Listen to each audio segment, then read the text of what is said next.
All right, so we are on the part 3 of chapter 5 of Big Java by Horstman, and we are talking about multi-alternatives, sequence of comparison.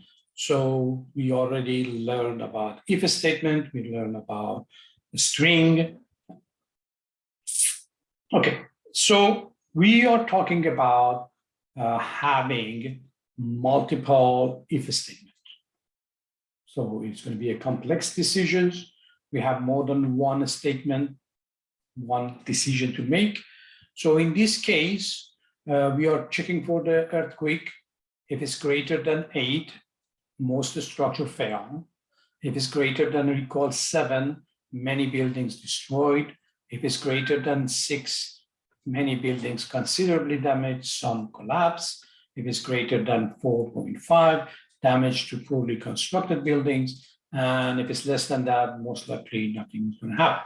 So we have if, else if, else if, else if, else. Now, let's dig into this.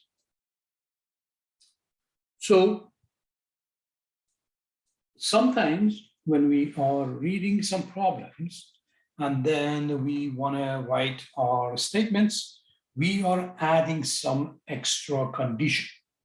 So we say if it's less than 8, the next one we are talking about is greater than 7, greater than or equal 7, and less than 8. The key here is it's not going to get to this else if it's not less than 8. So if it's greater than or equal 8, it's going to execute this one. The only way that's going to come to the else if it's less than 8. So I don't need to check it. So this is going to make my program to check extra stuff that I don't really need it. You got to be careful about that and not to do it.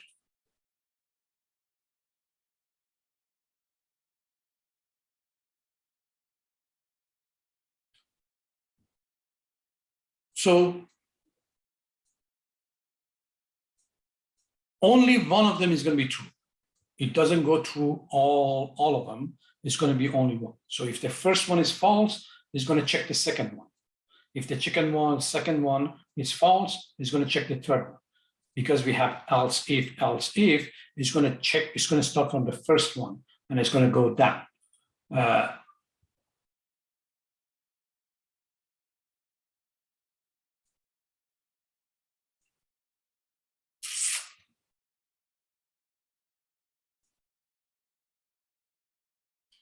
So this is a flow chart diagram for those who are visual and they want to look at this in the visual format.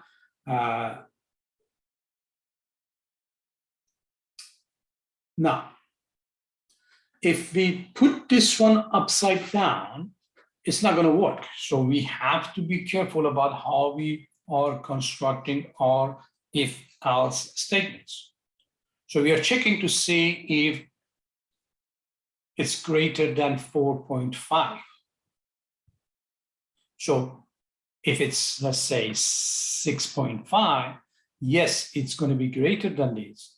But because it's greater than this, it's going to print this one. It doesn't even check the rest of it. It's going to get out.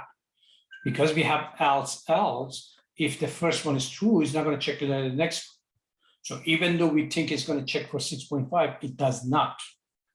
Because as soon as it sees this greater than 4.5, it's going to print this one. So 6, 7, 8, never ever going to get to those areas. We never get to these things.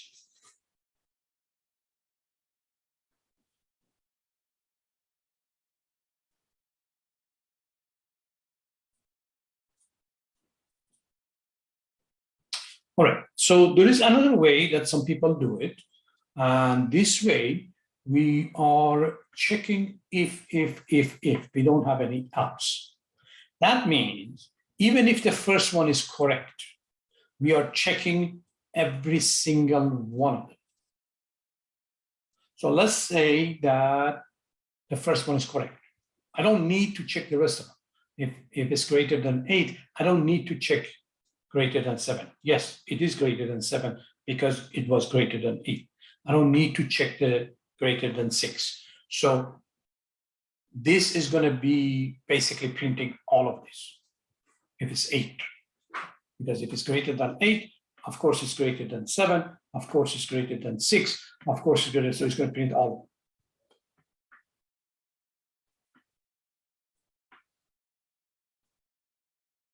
So that's the end of this part. So we are having some self-check.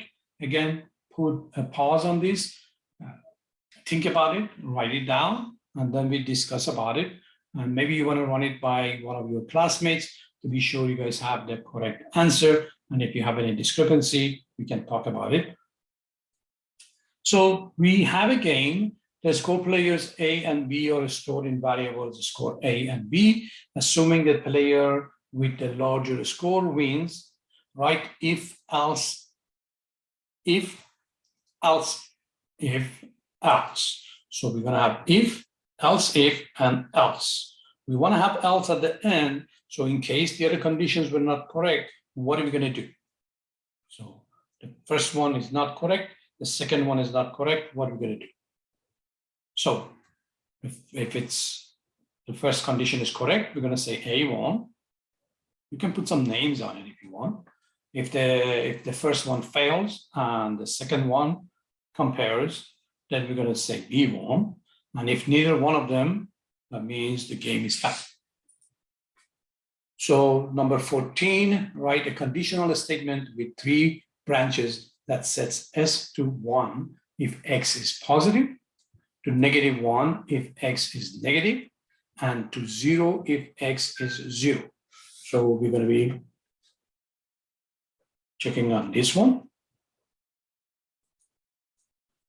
How could you achieve the task of self for check 14 with only 2 branches? So we're going to go back to the previous one. We're going to check it for 2 branches. Number 16, beginners sometimes write a statement such as the following. Why or how can this be improved? This is my favorite one, all of these. Suppose the user enters -1 into the earthquake program. What is it printed? And number 18, suppose we want to have the earthquake program checked whether the user entered a negative number. What branch would you add to the if statement? Okay, so that's the end of part 3.